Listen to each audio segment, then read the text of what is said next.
Hello बच्चों, कैसे हैं आप लोग। मैं आपका physics teacher engineer Kuldeep Shukla आपके सामने फिर हाजिर हूँ बेटा एक नया क्वेश्चन लेके जेई मेंस का, जो कि 2022 में आया हुआ है, डायमेंशन एनालिसिस का। देखिए अपने स्क्रीन में जरा क्वेश्चंस को।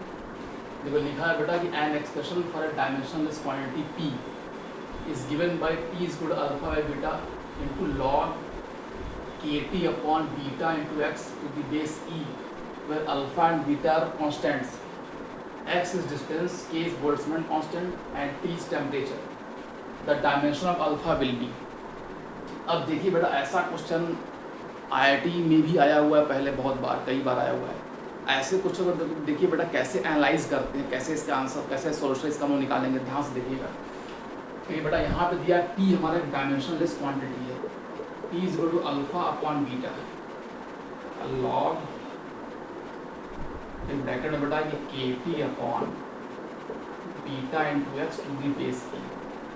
अब बेटा यहाँ पे ध्यान से आप लोग देखिए, इस क्वेश्चन को एनालिसिस किया था, इसका एनालिसिस करते हैं। देखिए कैसे एनालिसिस करते हैं।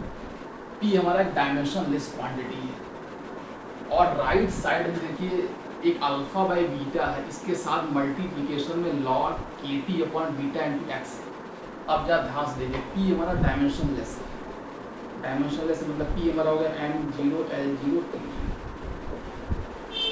अब यहाँ पे देखिए अगर p डायमेंशनलेस है मतलब ये सारा क्वांटिटी मिला के भी डायमेंशनलेस होना चाहिए, पहले चीज़ तो ये।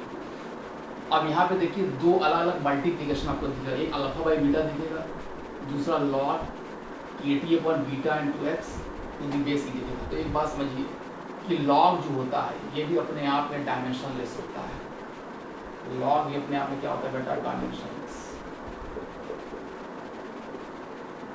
लॉग अपने आप में डायमेंशनलेस होता है। तो अगर लॉग ये पूरा अपने आप में डायमेंशनलेस है, इसका मतलब अल्फा बाई बीटा भी डायमेंशनलेस होगा, क्योंकि p हमारा डायमेंशनलेस है, इसलिए दोनों का प्रोडक्ट भी क्या होना चाहिए, डायमेंशनलेस होना चाहिए। तो अल्फा अपॉन बीटा भी डायमेंशनलेस होना है, ये भी डायमेंशनलेस होना है, मतलब m0 l0 t0। अब बेटा यहाँ पे देखिए अगर अल्फा बाई बीटा डायमेंशनलेस है, इसका मतलब जो अल्फा है वो बीटा के बराबर है डायमेंशन वाइज। मतलब जो अल्फा का डायमेंशन है वही बीटा का डायमेंशन, तभी अल्फा बाई बीटा डायमेंशनलेस होगा। अब देखिए एक बार ध्यान से देखिए यहाँ पे, तो हमको p डायमेंशनलेस गिवन है, इससे हमसे क्या पता चला कि अल्फा बाई बीटा भी डायमेंशनलेस होगा, क्योंकि लॉग के अंदर जो भी चीज़ होता है लॉग पूरा डायमेंशनलेस होता है, और उसके अंदर जो भी होता है वो भी डायमेंशनलेस होता है। जैसे अगर हम लिखें कि log x to the base e लिखा हुआ है, तो log x पूरा डायमेंशनलेस होता है और उसके अंदर जो भी, जैसे यहाँ पे x ये भी डायमेंशनलेस होता है। ये बहुत इंपॉर्टेंट कॉन्सेप्ट है।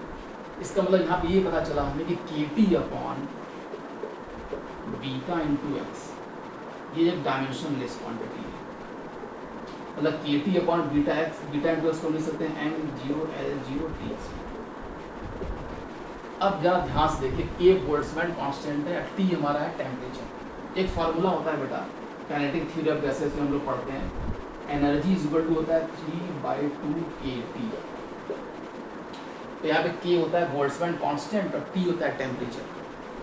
तो बोल्ट्जमैन कांस्टेंट और टेम्परेचर, इसका मतलब एनर्जी का जो डायमेंशन है वो k इंटू टी के बराबर है, क्योंकि 3/2 मेरा डायमेंशनलेस है। इसका मतलब kT का जो डायमेंशन है वो एनर्जी के बराबर है। एकदम क्लियर हो गया यहाँ पे, kT का वही डायमेंशन है बेटा जो कि एनर्जी का डायमेंशन है। अब देखिए यहाँ पे हम क्या करने जा रहे हैं, सिंपली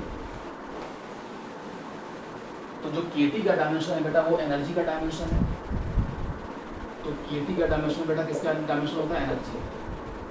और हमको पता है कि kt by beta X dimensionless है, इसका मतलब जो kt का डायमेंशन होगा वही बीटा इंटू एक्स का डायमेंशन होगा, या बीटा इंटू एक्स का जो डायमेंशन होगा वही एनर्जी का डायमेंशन होगा। एनर्जी का डायमेंशन हम लोग लिखते हैं ml2t-2, क्योंकि एनर्जी का मतलब क्या है, फोर्स। एनर्जी का मतलब वर्क समझ लीजिए।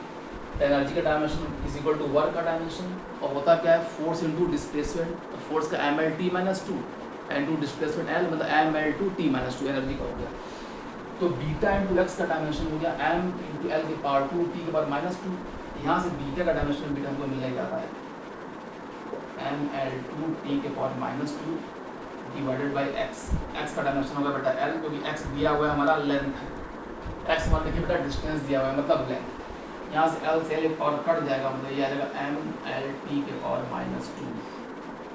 तो बीटा का डायमेंशन बेटा आ गया एम एल टी के पावर -2, और हमको यहाँ से पता चला था कि अल्फ़ा बाय बीटा का डायमेंशन नहीं होगा, वो डायमेंशन लेस होगा। तो अल्फ़ा का डायमेंशन वही है जो बीटा का डायमेंशन, मतलब अल्फ़ा का डायमेंशन भी हो जाएगा एम एल टी के पावर -2। तो एम एल टी के power -2 option C is correct. तो इस क्वेश्चन में बेटा हमने क्या किया, इस क्वेश्चन में हमको एनालाइज करना पड़ता है, इसमें डायरेक्ट कोई फार्मूला नहीं है, आपको कॉन्सेप्ट समझना पड़ेगा बेटा। समझिए सबसे पहले जब भी ऐसा कोई फार्मूला देगा, देखिए एलएचएस में दिया हुआ है, एलएचएस दिया हुआ है कि डायमेंशन लेस है। अब यहाँ पे हमको देखिए कोई लॉग अगर आपको दिख जाए या ई के पावर कुछ दिख जाए, तो लॉग अपने आप में पूरा डायमेंशन लेस होता है, और लॉग के अंदर जो क्वांटिटी होती है वो भी डायमेंशन लेस होती है।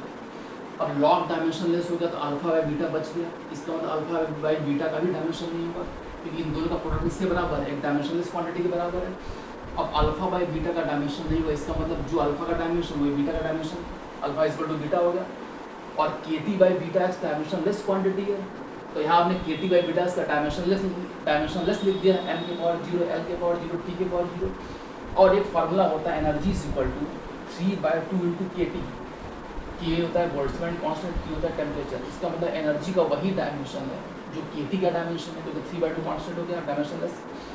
अब यहाँ पे देखिए हमने लिखा है के टी का वही डायमेंशन बेटा जो एनर्जी का डायमेंशन है, तो के टी बराबर क्या होगा, बीटा इंटू एक्स आ गया, क्योंकि बीटा इंटू एक्स और के टी क्या है हमारा, दोनों का सेम डायमेंशन होगा, तो दोनों क्या है, इसका रेशियो क्या है हमारा, के टी बाई बीटा एक्स का, के टी अपन बीटा एक्स क्या हमारा डायमेंशनलेस, मतलब के टी और बीटा एक्स दोनों का डायमेंशन सेम। यहाँ से हमको पता चला बेटा के टी बराबर बीटा इंटू एक्स, क्योंकि दोनों का सेम डायमेंशन होगा, तो बीटा इंटू एक्स बराबर के टी मतलब energy M L two T के power -2, beta is equal to M L के पावर 2 टी के पावर -2 अपॉन एल, एक एल से कट जाएगा, आ जाएगा एम एल टी के पावर -2, जो कि बीटा का डायमेंशन हुआ, और अल्फा का वही डायमेंशन है जो कि बीटा का डायमेंशन है, क्योंकि बीटा अल्फा बाई बीटा हमारा एक डायमेंशनलेस क्वांटिटी है। सो ऑप्शन सी हमारा मैच कर गया बेटा। कैसा होगा आपको बताइए, बहुत अच्छा क्वेश्चन था, बिल्कुल कॉन्सेप्चुअल क्वेश्चन। ऐसा क्वेश्चन IIT JEE में आ चुका है, IIT JEE जो पहले एग्जाम होते थे IIT JEE मेंस, उसमें भी एग्जाम ऐसा क्वेश्चन आ चुका है। तो ऐसे क्वेश्चन अक्सर पूछे जाते हैं, इसमें आपको क्वेश्चन को एनालाइज करना होता है। तो ऑल द वेरी बेस्ट बेटा, बिल्कुल पढ़ाई करते रहिए, मेहनत करते रहिए, मैं लगातार अच्छी वीडियो लेकर आता रहूँगा। All the very best.